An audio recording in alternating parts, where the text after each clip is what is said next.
Content warning. This review contains violent imagery and discussions of child abuse, murder, and fictional depictions of dead bodies. Not safe for work. Oh, and I probably don't need to tell you that an hour-long video about an hour-and-a-half-long movie contains spoilers, but spoiler alert. He was such a goober. He was talking about precious metals being the only real currency. It was one of those... Master, we've talked about this. I don't want to hear about internet drama. Okay, you have a point. I do go on. You're a good servo skull. I won't burden you with this. What were we talking about? The show, ma'am. Oh, right. Okay. So basically the framing of the series is that I'm going to explore the various aspects of the visual, tonal, and thematic underpinnings of Warhammer through other media. Isn't that kind of a shallow pretense for a YouTube series? Hey, watch it. I'm just saying, who is the target demo of that?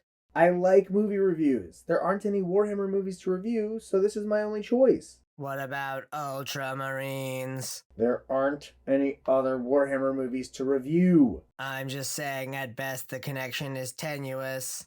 It's YouTube. Do I really need a reason to review movies? Everybody watches movie reviews on YouTube. I watch them all the time. I watch reviews of video games that I've never played before and never intend to. How's this for explaining it? Everyone has seen the question, what movies do you watch while you're painting for inspiration? What movies are the most Warhammer movies to you? What movies influenced Warhammer 40k? All of those conversations are about genre. They're about what makes Warhammer part of the rest of human culture. And I want to get into that. I want to delve into what makes Warhammer Warhammer. And I want to talk about the various themes and genres that go into the story and expand our consciousness of what fits into the grim dark. There's this perception that only gritty, grimy stuff, only the absolute bleakest stuff fits into 40k, but it's way more complicated than that. Well, then what movie are you going to start with? You're right. I need to figure out the first movie I'm going to do. What movie?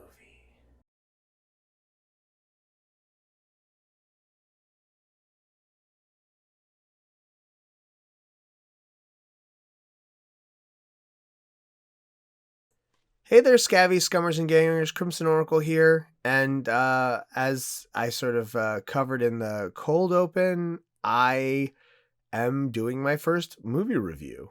This is kind of a tangent from what this channel is really focused on, but it's something that I think is, I don't know, an interesting topic, getting into kind of movies that deal with the aesthetics and feel that we play with in our games, can bring us a lot of inspiration and ideas, and also draw out the themes and the ideas that underpin the actual story and, the setting that we're dealing with. So when it came to choosing a movie, I set out to choose a film that was something that hadn't been covered a zillion times. So I went with something a little bit more indie. I also happen to have a poster of it on my wall, so that probably didn't hurt. Repo the Genetic Opera is perhaps the perfect starting point for this project, as it's first and foremost ruthlessly devoted to aesthetics. I need to make a note before we get any further that this movie is like a low-budget rock opera that excels at conveying themes and ideas, but if you try to fit it together logically, it really doesn't work. In essence, it's a lot like other rock operas. Tommy, for instance, is ludicrous if you actually try to explain the plot to someone, but as a complete work rather than just text, it conveys the ideas it intends to. Repo is a lot like that, and having watched it half a dozen times in the last 2 weeks, I have a lot of thoughts about this movie's ideas. But first, I want to talk about aesthetics. Repo is, by the director's own admission, a project that was done mostly out of a love of rock opera as a genre. Darren Lynn Bousman, mostly known for directing Saw 2 through 4, actually financed like 90% of the movie himself, and knowing that they were working on a tight budget, made an effort to give the movie a distinct visual identity rather than making an attempt at realism. This is an important choice because, as noted earlier, the story functions to convey ideas far better than it does as a coherent, discrete narrative. The aesthetics serve to establish the fantastical nature of the setting. Honestly, this film is closer to an epic-length music video than a traditional film. The sets are bizarre, action hyper-stylized. It's difficult to think of another movie like this. So I wanted to get into kind of what the movie shows off, what works, what doesn't, and then after we cover the sort of visual aspect of it, we'll get into the ideas. Before I forget, don't forget to like and subscribe to get more of my videos if you like this one. Conceived in 1999, written originally as a 10-minute opera called The Necromerchant's Debt, Repo would in time be expanded to a stage play and eventually performed in LA and briefly in New York. The work caught the eye of Boozman, who, fresh off a string of successful films, was looking to make something more artistically fulfilling. This little rock opera caught his eye, and they made a short film of it in 2006 that eventually got Lionsgate to move forward with a full film adaptation. That Repo was a stage play is probably no surprise watching it. It has so many more hallmarks of theater than film, which I think plays into the music video feel I mentioned earlier. The film is entirely sung, there's no spoken dialogue, which at times makes for awkward moments, but overall helps to keep the movie's identity focused on the musical. There's no moments of realism intruding on the expressionism here. The film opens with animation in comic book style, while the musical's dominant themes play in the background. These panels run probably a little bit too long, and narration might have helped improve it a little, but this sequence is dripping with style, and as it happens, animated by the writer, who also serves as the film's narrator, the grave robber. It also sets up the visual language of the story, and gives you the expectation that this is a comic book, in essence, from start to finish. Taking place in the later half of the 21st century, the film tells us that pollution and perhaps plague caused a health crisis that necessitated rapid advancement of artificial organ replacement, skyrocketing Geneco and its founder, Roddy Largo, to become one of the most powerful people in the world. Geneco lobbies to have the laws changed to make it legal to repossess organs from those who default on their debts. There's also a drug used throughout the movie. It's very clearly just heroin or morphine, but in keeping with the hyper-stylized presentation, is a glowing vial of liquid administered with a needle gun. It's also apparently harvested from the bodies of the dead, which is another thing in this movie where if you try to make literal sense, but it doesn't work, but thematically it's quite resonant.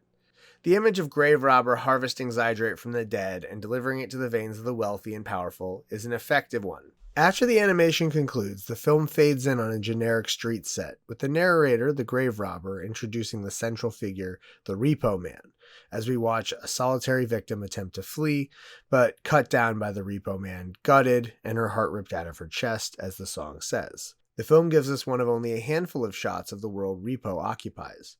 We see throughout the film references to a government of some kind, including posters encouraging voting to legalize organ repossession, and an ad played in the background urging people to keep repossession legal.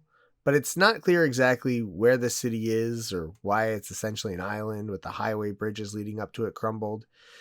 Is this the last bastion of humanity? Was there a mass extinction event? Or is this just a city so controlled by Geneco because its headquarters is there? We don't get any specific.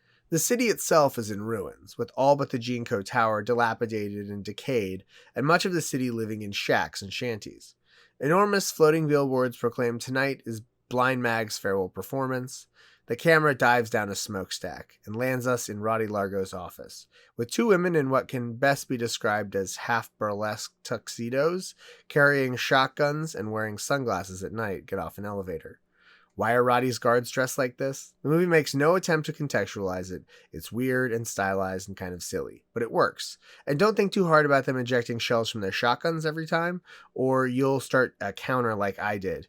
Roddy is disappointed in his children. The film then jumps forward to Roddy receiving a terminal diagnosis. One of my favorite bonkers moments in this film is when, after Roddy angrily slams his clipboard down, one of his guards, without instruction, pulls a pistol out, unnecessarily ejects a round for that nice percussive sound effect, and then shoots the doctor in the head. Roddy gives us the film's framing in this song, Things You See in the Graveyard. He's dying and his children won't inherit his company. A Victorian meets brutalism feel dominates the interior spaces in this film. With Shiloh, the protagonist, is a goth teenager whose illness keeps her mostly confined to her room. She wants to explore the world, so she sneaks out, but strays too far and finds herself with the grave robber in a Victorian cemetery patrolled by armed and armored police. As he leads her to shelter, she discovers they're in an enormous mass grave, and she watches him do more of his ghoulish work. The pile of bodies hidden just below the surface is a powerful image of the suffering this world is built on.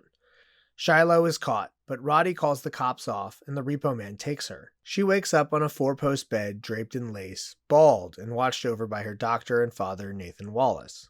I really think her room embodies a lot of the retro-futuristic visuals that define the landscape of this film, and it really works well.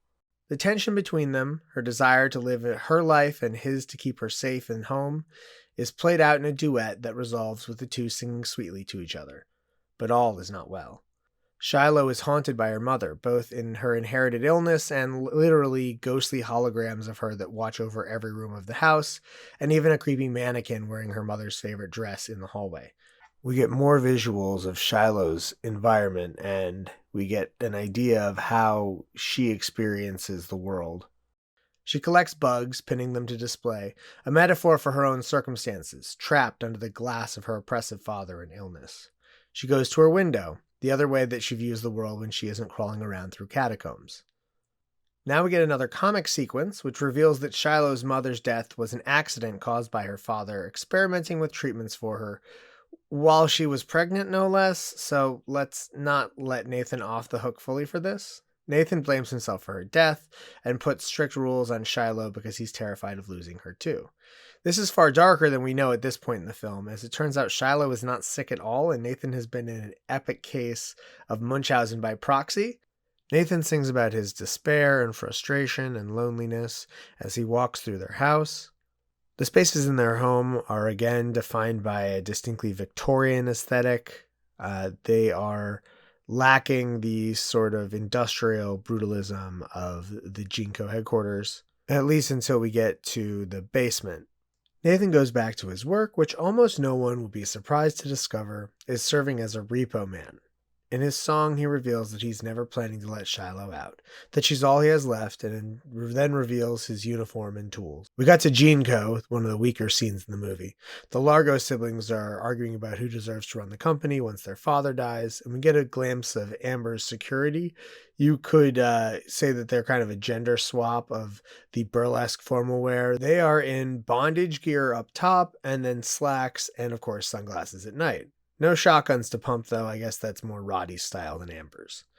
The scene is meant to highlight how the three of them aren't fit to lead the company, but the combination of gore and slapstick just doesn't quite land for me, and I feel like it just doesn't really add much to the film overall. I understand that they're trying to introduce the characters and give you a feel for them, but I would have preferred that the first instance of meeting them be at the carnival, because this song just doesn't quite do it, and I think it's one of the weaker songs overall. So that's my view of that.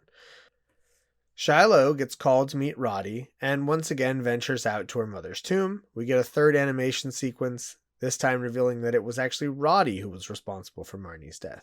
Angry that Marnie had chosen Nathan over him, he poisoned her treatments, and they used her death to compel Nathan to work as a repo man. Roddy sings in a graveyard, and we get an introduction between him and Shiloh. Paul Sorvino's skills honestly shine so well in this song. Unfortunately, Vega's performance is a little bit flat, but it does fit with her character's uncertainty, so it seems like it was a deliberate choice on the part of the filmmaker. There's a bunch of this sort of back and forth singing.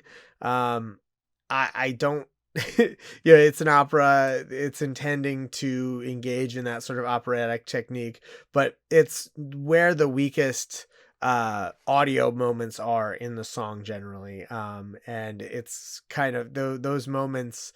I mean, Sorvino really knows how to kind of do that speak singing kind of thing. And in fact, I mean, he's not even really speak singing. He's singing the lines in a, more direct kind of way. But regardless, nothing is going to be perfectly polished about this movie.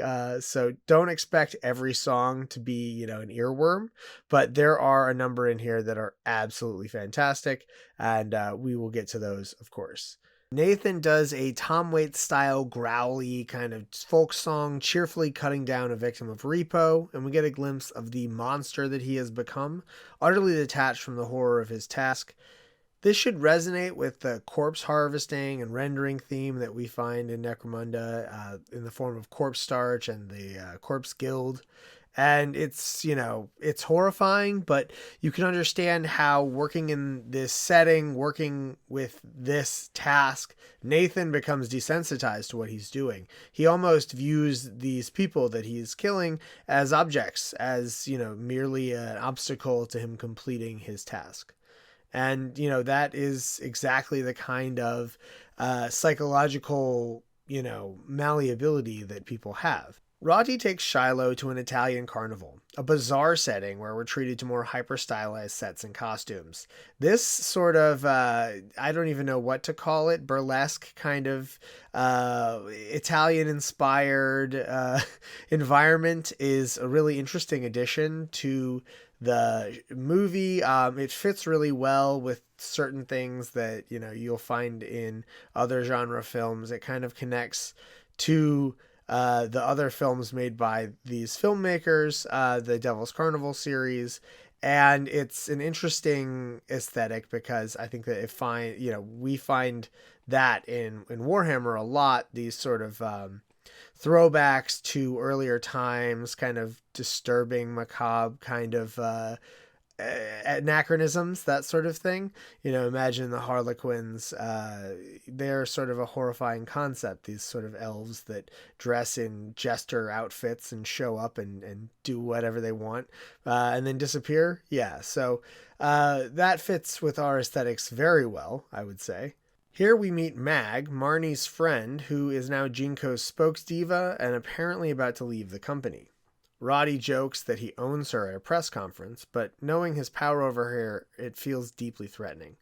And we see the wild clothing and styles of the environment of this strange sort of, this very intentionally eye-popping and bizarre setting.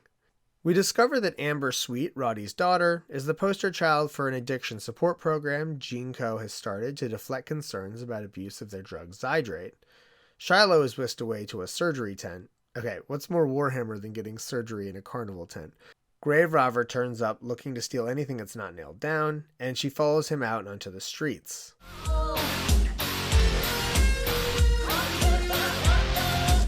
Okay. Here is probably the most iconic earworm of the film, with Grave Robber belting on about a drug as a chorus of addicts dance around him, desperate for a hit. Zydrate comes in a little glass vial. A little glass vial? A little glass vial! Amber Sweet shows up, and it turns out Grave Robber is her dealer, likely why her father called the cops off of him earlier, and perhaps why he's so unafraid as to scream and attract the cops' attention in the graveyard. Who reveals that she's jealous of Mag, but that Mag will soon not be around because the Repo man is being sent after her. Shiloh, sheltered from the reality of the world, is horrified to discover that human life has so little value. She hurries home. Nathan is called to Geneco by Roddy, and we get one of the film's other best songs, Night Surgeon, as the Largos all berate Nathan and then break the news to him that Mag is his next target. Remember what you did to her. Nathan refuses to go along with the job. This scene shows Nathan's regret and feelings of powerlessness in the face of Geneco, but in the end he chooses to walk away, knowing it will probably cost him everything. Mag makes her way to the Wallace home and confronts Shiloh with video of her mother singing. Sarah Brightman's talent really shines through here, and the song proves to be an important turning point for Shiloh, foreshadowing her eventual choice at the end of the film. The eye projection is a decent effect considering the film's tight budget. Nathan returns home and throws Mag out, and we finally get a confrontation between father and daughter, as again the film's dedication to the bizarre world it occupies takes precedence over realism, and Shiloh's room is transformed into a basement venue with Joan Jett of all people giving a guitar solo. Nathan slaps his daughter, and again she passes out. We get a brief moment of frailty with Roddy. He dons a wig and applies makeup to cover a blemish, and after a brief duet with Amber, we get a song that sums up his view of the world. We actually get the literal iconic 40K line, "Flesh is weak," at the start of the song, and Roddy explains this view that wealth is the only permanent thing and the only reliable thing that you can count on. He reveals that Shiloh is his chosen heir, but he plans to make her jump through hoops to get it. Nathan discovers Roddy is in contact with Shiloh and decides to take vengeance. He cuts down a number of police officers in his home before donning his Repo gear and setting out to find Roddy. Meanwhile, Shiloh flees to Roddy, setting up our finale with Shiloh donning her mother's dress for the show. Here, the show within the film begins, and we get a full band on stage and some very fun songs, plus a glimpse at more of the upper echelon of the city and their finery. Mag gives her final performance, ominously dangling over a wrought iron fence. She sings a song about a bird who thinks it's being chased by an arrow, but the arrow is actually tied to its wing, unbeknownst to the creature as it was too busy running to face the danger. She then says that carrying her own arrow, she's been hurting other people, and then in English, "Come take these eyes, I would rather be blind." Her final words as she gouges out her artificial eyes, and Roddy cuts her tether and drops her onto the fence below, killing her and sending a cascade of gore across the stage. Shiloh discovers Nathan's secret, that he's the one under the Repo mask, and rejects him, running from him and into the hands of the Largo family before the entire crowd. Finally, we get the movie's big reveal. Nathan has been poisoning Shiloh to keep her from leaving the house. As she passes out and wakes up in a puddle of Mag's blood, Roddy makes his pitch. Kill your abusive father and become the most powerful person in the world. Shiloh is aghast. She isn't a murderer, despite Roddy's insinuation that her father's violent tendencies may have passed to her. In the end, Roddy executes Nathan before himself dying on stage. With no named heir, Shiloh rejects the opportunity to make a play for power, stating that she wants to go home and flees the opera house. Grave Robber sings the final words of the film, and we get an epilogue with actual spoken lines. In the ensuing upheaval, Amber wins the struggle with her brothers and becomes the new CEO of Geneco, promising a new start for the company. This movie is, of course, an imperfect compromise of limited budget and adaptation, but visually it's an absolute triumph. It creates a world that is starkly colored, at once bleak and bright, ostentatious and macabre, and importantly, the bizarre appearance of the film keeps the viewer in the mindset this is not meant to be taken literally. With plenty of absurdity and horror thrown into the mix, there isn't a moment of this film that feels conventional. The cinematography brings to mind pulp and horror comics. I mean, look at these stills. The film's visual language also includes bizarrely anachronistic technology, a sort of visual maximalism, with shots crammed with as much eye-catching bizarre stuff as possible. The propaganda posters plastered all over the city are spectacular. I'm planning to make some in my next batch of posters for adding to my gaming terrain. And that's it, right? I've looked at a bizarre hour-and-a-half long music video dripping with eye-popping visuals. It's incredibly inspirational. We're done here, right? That covers everything? Not quite.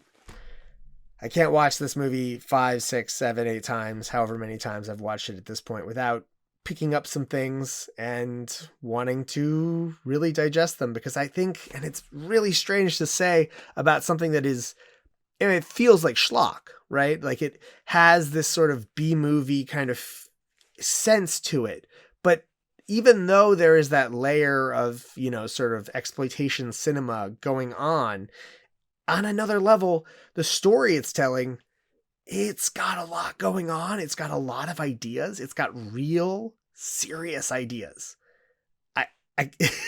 It's buckle up. This movie.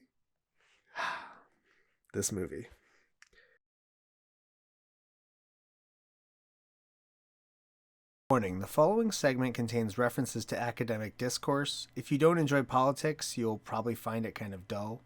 But don't worry, just by watching the movie, you got the bulk of the anti-capitalist themes in a very digestible way.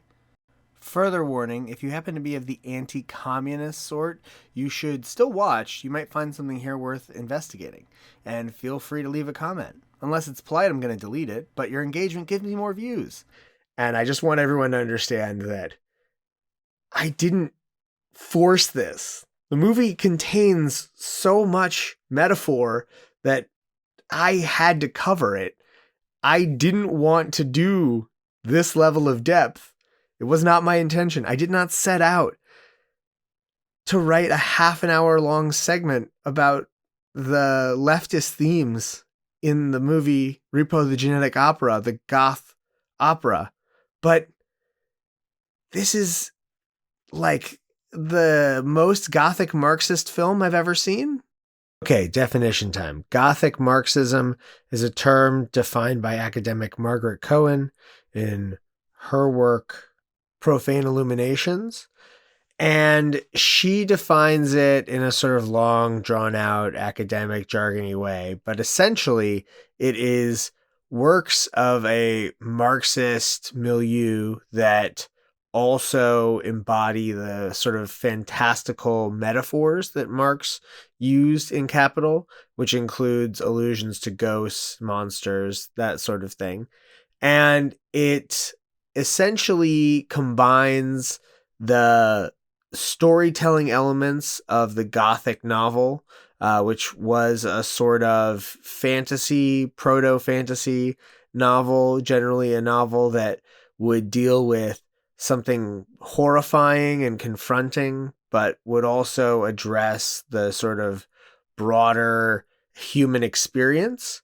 And Gothic Marxist writings combine the sort of class conflict of Marx with storytelling that deals with the dregs of society, society's ghosts, society's victims, and how they interact in a world that is designed to exclude them. And it is, generally speaking, a more effective way of sort of communicating these ideas than rhetoric or, raw theory. At the 2013 Socialism Conference, China Miéville expounded on the concept of Gothic Marxism extensively. And he specifically highlights the way that Gothic works encourage us to sympathize with the monster, and how that is a appropriate response to the way monsters are created under a capitalist system. It reminds me of the Eugene Debs quote, "While there is a lower class, I am in it. While there is a criminal element, I am of it. And while there is a soul in prison, I am not free." Strap in, y'all. It's time to talk about the themes and ideas within Repo the Genetic Opera. I've heard it remarked that theater is the purest literary form for communicating ideas. And while this is debatable, I think the best film adaptations of theatrical works understand that and emphasize the conceptual framework over the realism most people associate with conventional cinema. So what's the core of the story of Repo? Well, of course, the real bad guy isn't the Repo Man or even Roddy himself, cruel as he is. The real evil is Geneco, but let's put a pin in that till we get to the conclusion. As the opening of the film states, there was an epidemic of organ failure, as Grave Robber puts it, because industrialization has crippled the globe, leaving everyone in need of their new savior, Geneco. But Geneco uses the goodwill and wealth earned by finding a cure to legalize the most gruesome commodification of the human body, allowing the state-sanctioned murder of debtors for their organs. This is meant to be absurd, as the literal repossession of artificial organs doesn't make much financial sense, but as the core premise of the film, it's conveying an idea that people are no longer even in ownership of their own bodies, and this presents repossession as less about reselling organs as Roddy taking vengeance on those as he perceives of taking from him undeservedly. Another key line early in the film comes from Grave Robber, as he says, "None of us are free from this horror, as long ago we all fell in debt.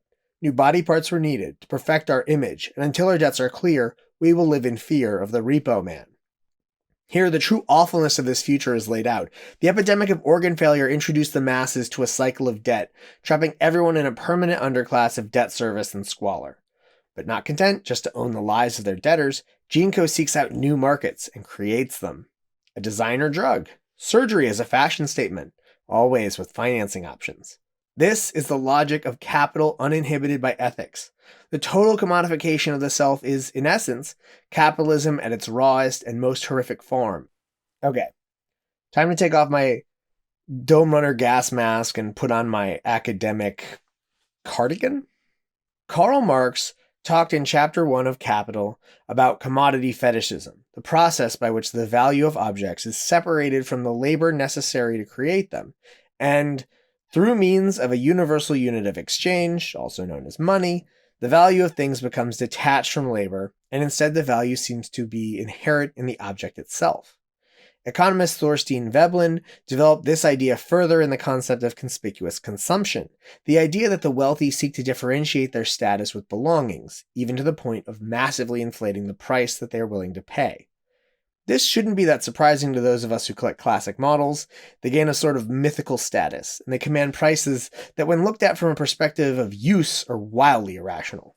I found an excellent piece in the University of Georgia's The Classic Journal, Bodily Catch-22, Body Horror, Beauty, and Transmutation Through Cosmetic Surgery and Body Modification, by Joshua Williams, which draws on Marx's theory of self-alienation, which we'll touch on later again, as well as Julia Kristeva's abjection theory to explain the way public expectations and standards of beauty are not simply idealized, but normalized to the point where the individual becomes less real, and sometimes an object of horror, when they don't conform to those expectations.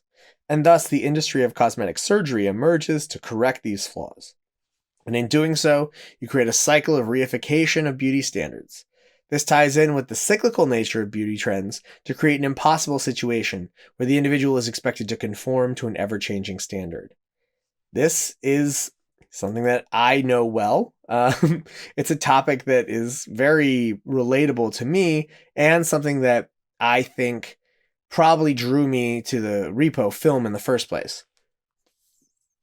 As a trans woman, there is a certain sense of social expectation of needing to perform to meet certain expectations of what defines and makes womanhood. And some of those things are really hard to do, and they can be kind of devastating. And you also are, how do I put this? Cis people are not necessarily used to seeing trans people who don't pass. This lack of familiarity leads to, we could say, confrontational behavior at times. It leads to saying horrible things sometimes, and it makes you feel like less of a person. It really is what is at the core of it. So that is why I think I relate to these ideas a lot. It's a common theme in Gothic literature to sympathize with the monsters in some way. And in Gothic literature, it is the monsters who were the creation and the product of the society that has imposed this existence on them. And as one of those monsters, I personally think that it's important to try to build something outside of that, to accept people as they are, to not expect people to conform to any of your preconceived notions, however they identify. So it's complicated, and it's difficult because there are people who are disingenuous, who kind of try to take advantage of those situations. But it's just better when we respect each other. That's just the reality. I've gone off on a tangent here. Repo takes this to an extreme conclusion, with the new normal actually itself embodying body horror. Just look at Pavi and his grotesquely displayed stolen face. To the viewer, this is meant to be horrifying, but the true horror is that within his social context, Pavi is idealized. He's a sex symbol. During the testimonials in We Started This Opera Shit, we see the way the individuals attending the opera view their surgeries. They're liberating them from the prisons of their biology and genetics, exactly as Williams describes. Zydrate is by no coincidence paralleled by a number of products. There's obviously the relationship between it and opiates, likely what inspired it, especially with the rise of Oxycontin, which made some people fabulously wealthy, but the company was not even sort of doing due diligence to keep track of distribution and allowed massive quantities of it to go into the black market. Which is a complicated topic. A lot of misinformation about opiate addiction in the popular zeitgeist. It's probably due to some pretty fundamental misunderstandings about what addiction is. And I'm not sure that the level of nuance is reasonable to expect from such an abstract work, so I'm not blaming the movie for not getting that. But addiction is often blamed on the substance itself, As was the case for Oxycontin, and as seems to be the case for Zydrate here, the truth is actually a lot more complicated. The roots of addiction are, surprisingly, in the alienation from connection to other people. Zydrate isn't so much the cause of their suffering, but a means to escape the suffering inherent in their lives. And the root of that? Well, we'll get there. While this topic is important, it's also been covered better by others in depth. Johan Hari has an excellent TED Talk that serves as an introduction to his book Lost Connection, which I've linked below in the description. When the bad PR from Oxycontin hit in 2014, Purdue explored entering addiction management as a new for-profit initiative. Exactly the sort of performative PR ass covering that Geneco is attempting with the Zydrate support network. But of course, this isn't limited to just opiates. The gambling industry feigns a commitment to treating gambling addiction. Cigarette companies pay for anti-smoking campaigns. This dance of exploitation and public relations is as old as time. Imagine kings of old making gestures of charity to the poor. They keep them in misery, yet they also seem to act as benevolent benefactors. And so, Roddy plays out the role of gregarious benefactor in public while knowing the gruesome details of what his business runs on. This again is presented in an extreme way, with him picking out the targets individually for Nathan, him strapping a victim down for Nathan to kill and extract organs from, but real-world CEOs have in the past made decisions with far more horrifying consequences, from hiring death squads and assassins to kill labor activists, to engaging in slave labor, to the fossil fuel industry's early discovery of the problem of global warming, and their unwillingness to change course despite it. We're not so far from this over-the-top vision of the future as we might hope. After all, what's worse, a CEO literally executing those who can't afford to pay their interest payments, or a CEO refusing to do anything about a potential extinction tier threat to humanity that their own experts and scientists are warning about? The movie doesn't just show drugs as addictive, of course. The idea of fashionable surgical alteration has been around in science fiction for a long time. The earliest depiction that I can think of offhand is Terry Gilliam's 1985 film Brazil, in which we witness the protagonist's wealthy mother having a procedure to radically alter her face to keep up with fashion trends. Influential sci-fi author William Gibson used the same idea in the sequel to Neuromancer, Count Zero, which was released the next year. While plastic surgery in our world hasn't quite reached the extremes depicted in these stories, as we discussed earlier, the social pressure to conform to body standards is already causing a major increase in cosmetic surgery. This is of course partially a criticism of media and marketing, which are powerful tools that we allow businesses to use in often wildly unethical ways. In his best-known work, linguist Noam Chomsky and co-author Edward Herman describe the ways in which media is used to set the agenda of the ownership class, both in defining the bounds of political possibility and in communicating values and ideas. The important factor in this phenomena is the hegemonic control of media by the elites, generally a small group of powerful corporations with similar interests. They set the boundaries of what is viewed as politically possible, they control what information people see, and they set agendas. There also is a tendency towards having their own political influence and power owing to their position and wealth as a structure of a capitalist system. You can see Geneco'S domination of media presented in the form of the bizarre floating billboard that appears throughout the film, spouting Geneco'S marketing and propaganda. The fawning way the journalist present interviews Roddy at the press conference is emblematic of this. There's of course no way to know what media ownership is like in this setting, but Geneco'S size and power ensures that whoever is controlling the media directly, they're towing Geneco'S line. We do see a magazine that seems to question the company line about Mag, pointing out that her contract means as soon as she leaves Geneco's, she could be subject to repossession. And Roddy is savvy enough to know that her death should be discreet to avoid having to deal with the backlash. But in the end, when Nathan refuses and Mag chooses to give up her eyes, Roddy kills her in public, though it's possible he intends to call it an accident. He's unafraid of the consequences for his legacy because in his mind, Geneco is untouchable, and everyone owes him everything they have. He says as much as he lays dying, unable to extend his life any longer. In contrast to their incredibly PR-focused father, the Largo kids are flagrantly entitled. Both Pavi and Luigi kill without consequence, and Amber trolls the streets for Zydrate, presumably because her father has cut off her supply. The kids aren't concerned at all with legal consequences. It seems in Repo, as on Necromunda, a crime is more about who you are than what you've done. Even Amber's drug dealer gets a pass on his grave robbing when it suits Roddy. Luigi embodies a certain kind of privileged rage. He feels entitled to exactly what he wants, and anything that he can remotely take as a hardship sends him into a rage. This archetype should be downright familiar to us in 2022, as our ruling class lashes out in tantrums over even the most minor inconvenience. Meanwhile, Pavi is hedonistic, self-obsessed, and blissfully unaware of the harm that he causes because he isn't hurting himself and he lacks empathy. Amber, meanwhile, is clearly unhappy. Her music isn't appreciated the way she thinks it should be, and chasing popular appeal, her face changes nearly daily. She turns to addiction to medicate the despair of her unfulfilling life. And this is one of the great secrets of capitalism. The system that inflicts so much misery on the working class also makes the capital-owning class miserable. They're isolated from their community. Conspicuous consumption means they tie their happiness to material things, which is fleeting, and they're substitutes for real human connections. The wealthy, in essence, suffer too under this system, though not nearly as intensely as the worker. The stand-in for the working class here is Nathan. He's compelled to work against his will for Roddy's profit. The work is horrifying, and he reflects on the way it affects him in his song Thankless Job. Nathan's role as executioner is an extreme form of the dehumanization of work, in this case meaning employment rather than in labor.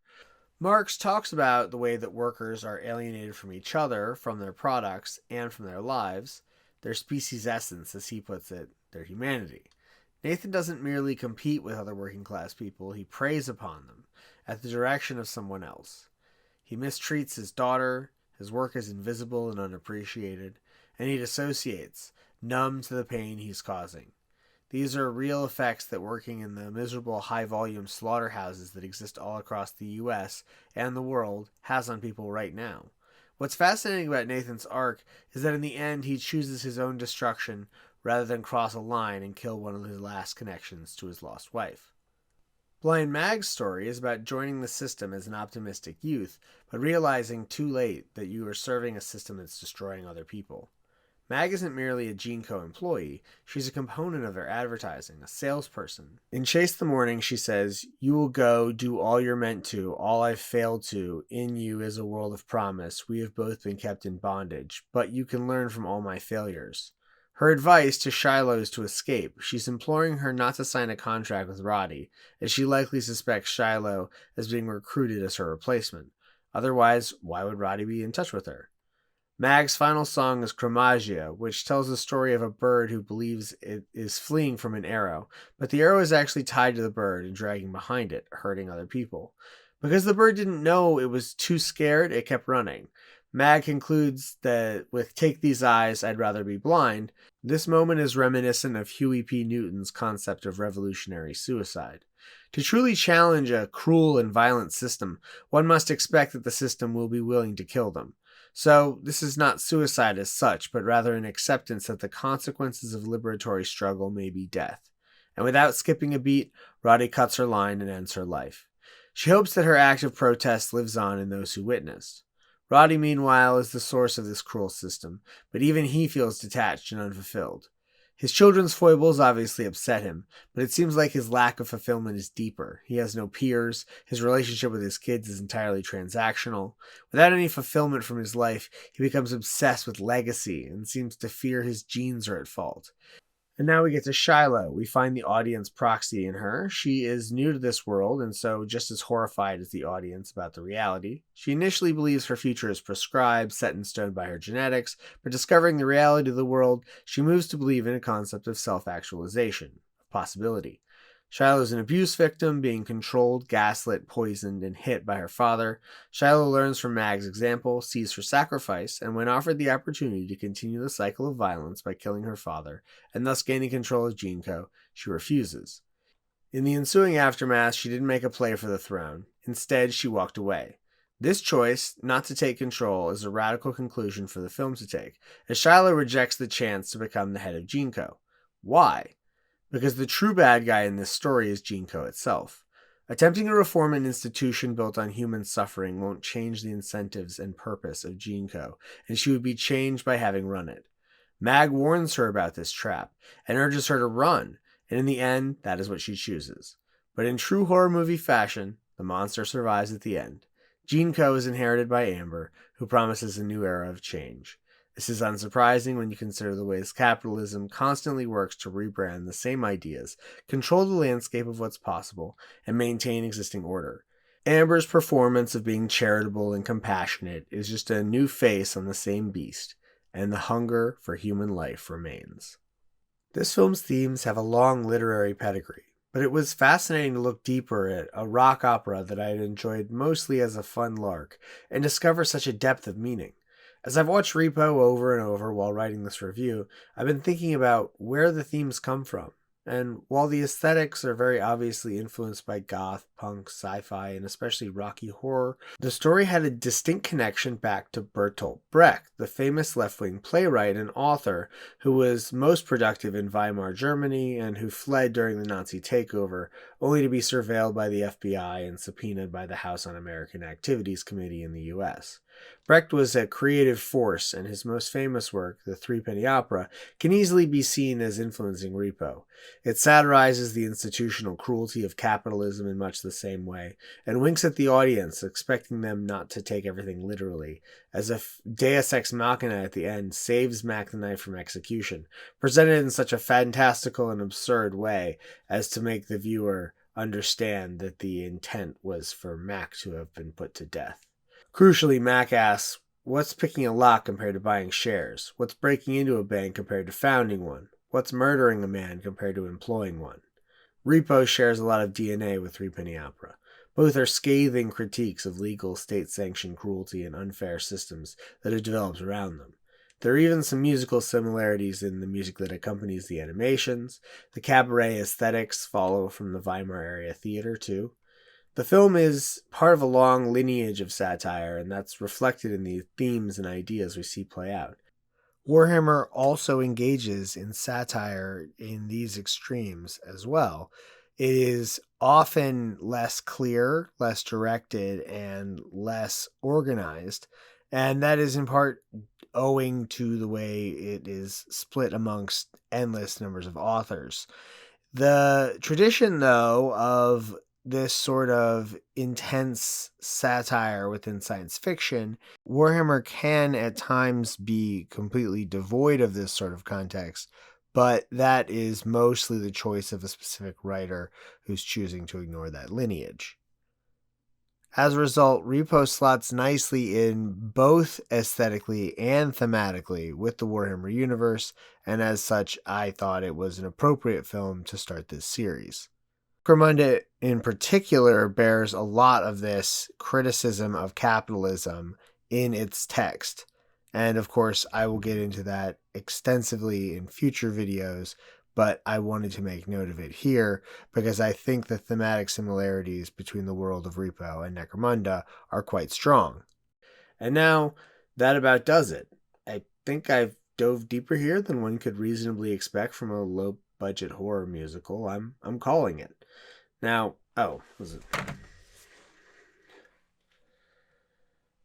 I loved that movie until I found out what a total creep the creator is. Oh, God.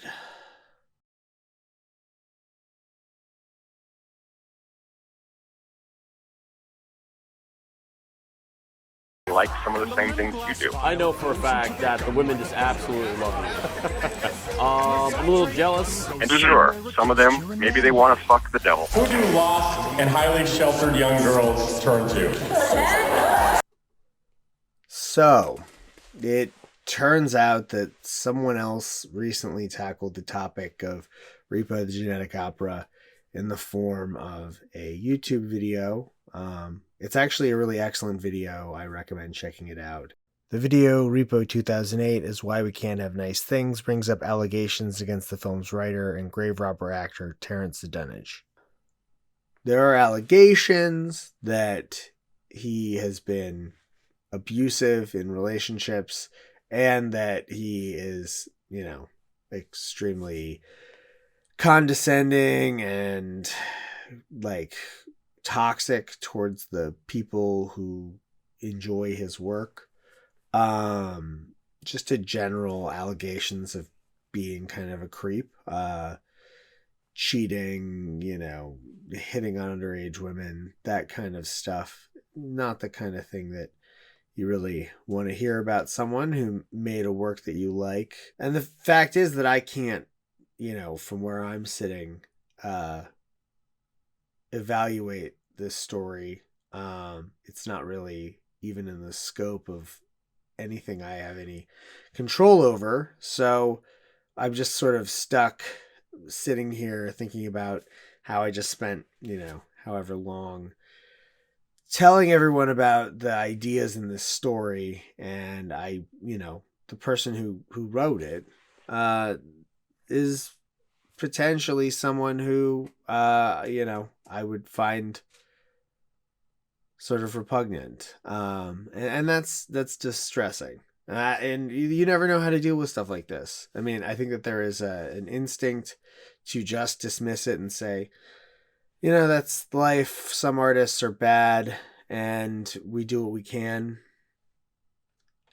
I get that. I understand. I mean, from just a basic functional standpoint, once someone has put art into the world, it exists. You can't undo that. It doesn't go away. So I totally understand being able to view, enjoy, interpret, think about, draw influence from works by people who are, awful. I could say good things about, the artwork of various people who I find repulsive, and that goes for everyone from H.P. Lovecraft to Edgar Allan Poe. Like, people who were very important literary figures were also complete, pieces of garbage. And that feels like a cop-out when the person's still around, and I don't want to contribute to the continued cult of personality around someone who is who mistreats people. And I don't know if that's true. I don't know if these allegations are, the reality. And I don't want to give people the impression that I've done any serious digging about this.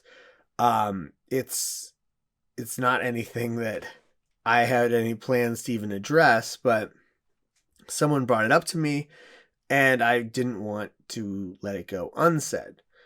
So if you want to get the full scoop on the details, you can watch the video I linked, and I just hope that people can look at the ideas and the concepts that I talked about here and take something away from them and feel, a little bit more resonance with this sort of critique and what the symbolism of this story is supposed to be telling you about your own lived existence, and how it parallels people's everyday lives, and just not deify the people involved, regardless of who they are or what they've done, because artists are human beings and flawed human beings, and I would argue that many artists are more flawed than even the average person, and that's part of what drives them to create, and it's hard to deal with. It's distressing when someone that you like turns out to be disappointing. So I'll just leave it at that. It feels insufficient to address this topic, but I just don't want to go, too far beyond what's relevant to what I did here. So there we go. Who needs another joint?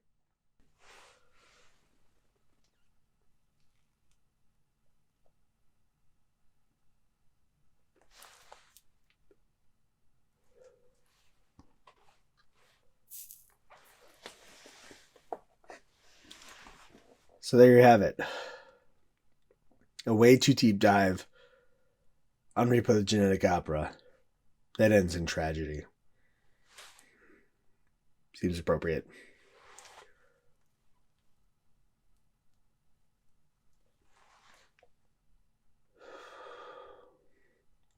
My wife has a saying.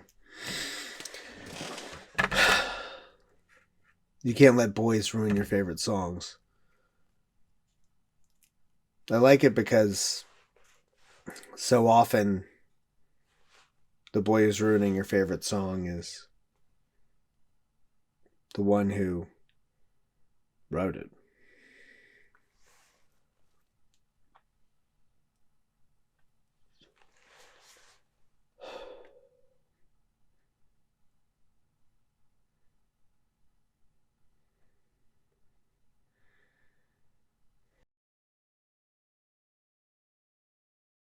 And of course, I wanted to say thank you to my patrons who help keep this show running and on the air.